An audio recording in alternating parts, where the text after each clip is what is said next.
अभिवादन स्वीकार कीजिए ब्रजेश मिश्रा का। और आप देखना शुरू कर चुके हैं द डिबेट। बहन भाइयों, आज सुप्रीम कोर्ट में हिजाब के मुद्दे को लेकर स्प्लिट ऑर्डर दोनों जजों के आए और वर्डिक्ट में दोनों जजों की राय अलग अलग है और दोनों के आदेश भी अलग अलग हैं। अब ये मामला कहाँ भेजा गया? बड़ी बेंच यानी चीफ जस्टिस ऑफ इंडिया के पास। तो क्या है ये कर्नाटक का हिजाब विवाद जो पूरे देश भर में आज चर्चा का विषय है, और इस पर क्या ओपिनियन है डिफरेंट स्टेक होल्डर्स की?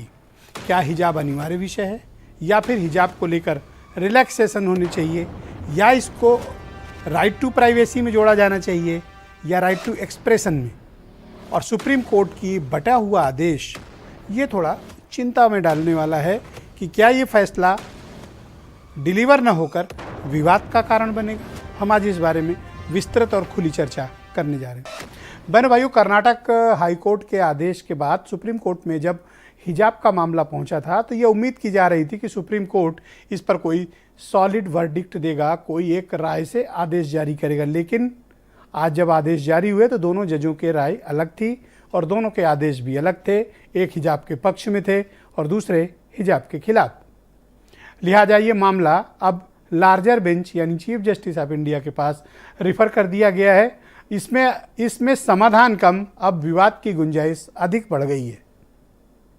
मैं ये बात इसलिए कह रहा हूं क्योंकि आज ये उम्मीद की जा रही थी कि सुप्रीम कोर्ट के आदेश के बाद एक ये जो रिलीजियस एजेंडे के इशू चल रहे हैं इस पर विराम लगेगा और ये रोक लगेगी। जो सुप्रीम कोर्ट का आदेश होगा उसको सभी पक्ष उसका पालन करेंगे, सरकार भी करेगी और पर्टिकुलर एक समाज भी करेगा।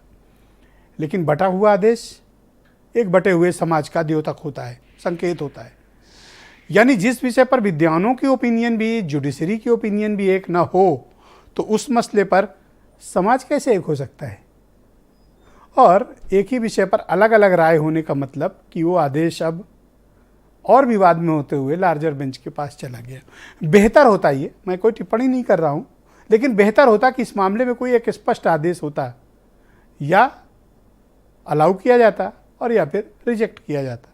लेकिन बटा हुए ओपिनियन बहनों भाइयों बटे हुए समाज में विवाद को और बढ़ाने वाली है। तो क्या है ये कर्नाटक से उपजा हुआ, उडुपी जिले से निकला हुआ हिजाब का विवाद, और इसका समाधान क्या है? और आने वाले दिनों में ये सुप्रीम कोर्ट में किस प्रकार से एक नई बहस को जन्म देगा, एक नई हेडलाइन को जन्म देगा और पूरे देश भर में चर्चा का विषय बनेगा। कुछ लोग इसे अनावश्यक चर्चा मानते हैं, कुछ कहते हैं कि इसका समाधान निकलना चाहिए, और कुछ लोग हिजाब के बिल्कुल खिलाफ हैं। तो आज हमें इस बारे में खुलकर बात करनी है, इस पर चर्चा करनी है और एक ओपिनियन बनाने की कोशिश करनी है कि क्या हिजाब ज़रूरी है या फिर बिल्कुल नहीं। क्या हमें इसे कुरान इस्लाम से जोड़ा जाना चाहिए, अल्लाह के हुक्म के तौर पर जोड़ा जाना चाहिए, या फिर प्रगतिशील समाज में इस तरह के रीति रिवाज का कोई मायने नहीं है? हमें इस बारे में आज चर्चा करेंगे। पहले आप कुछ बयान सुन लें, फिर आज विद्वानों का एक पैनल मैंने आमंत्रित किया है, स्टेक होल्डर्स भी हैं, कुछ पार्टी के प्रवक्ता भी हैं, उनके साथ हम इस विषय पर चर्चा करने वाले हैं। आप ये बयान सुनें। माननीय उच्चतम न्यायालय का जो निर्णय है उसका हम सब स्वागत कर रहे हैं और वेट कर रहे हैं, जैसा ही निर्णय आएगा उस प्रकार हम लोग आगे बढ़ेंगे। लेकिन उत्तर प्रदेश में कानून व्यवस्था से खिलवाड़ करने को किसी को भी अनुमति नहीं है। वेशभूषा पर कोई जबरदस्ती नहीं है। जो जैसी वेशभूषा धारण करना चाहता है उसको वैसी वेशभूषा धारण करने देने में कोई आपत्ति नहीं होनी चाहिए, लेकिन वो समाज की मर्यादा को न लांघे। कट्टरपंथियों ने जिस प्रकार से माहौल बना दिया हिजाब के नाम पर, सर्वोच्च न्यायालय भी कहीं ना कहीं वो स्पष्ट नीति है। हमें लगता है कि सर्वोच्च न्यायालय को इसमें स्पष्ट अपनी नीति अपनानी ही चाहिए और हिजाब पे पूर्णतः इन संस्थानों में प्रतिबंध करना चाहिए। जो संस्थान का ड्रेस कोड है वही लागू होना चाहिए। हम लोग ये एक्सपेक्ट करते हैं कि लार्जर बेंच जो हिजाब का जो मजहबी एंगल है उसको सीरियसली ज़रूर कंसिडर करेगा, और वो एंगल यही है कि जो कुछ भी अल्लाह ने कुरान में और पैगंबर इस्लाम सल्लल्लाहु अलैहि वसल्लम ने फरमा दिया वो तमाम बातें हमारे यहाँ essential practice of our religion है। जस्टिस ढूलिया साहब के ही फैसले को और उनके नज़रियात को बुनियाद बनाकर आगे की कार्रवाई सुनने की और उस पर अमल करने और उस पर फैसला करने की ज़रूरत है।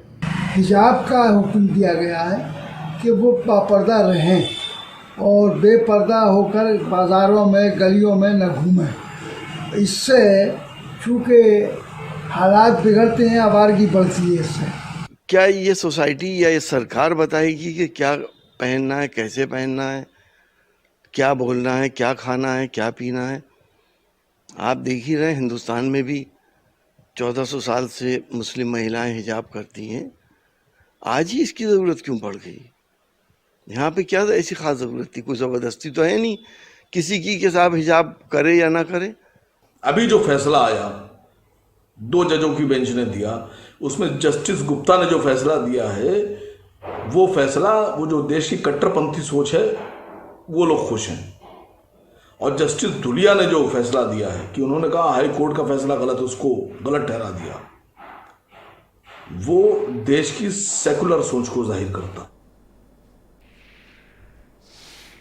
तो बहनों भाइयों, आज की परिचर्चा को आगे बढ़ाते हैं। जजों के स्प्लिट वर्डिक्ट से क्या इसका संदेश गया है और क्या अब समाधान निकलेगा, हमें इसके बारे में चर्चा करने के लिए मैंने आज कुछ विद्वान प्रवक्ताओं का और पैनल आमंत्रित किया। अमित पुरी भारतीय जनता पार्टी से हैं, मतीन खान मुस्लिम लीग से हैं,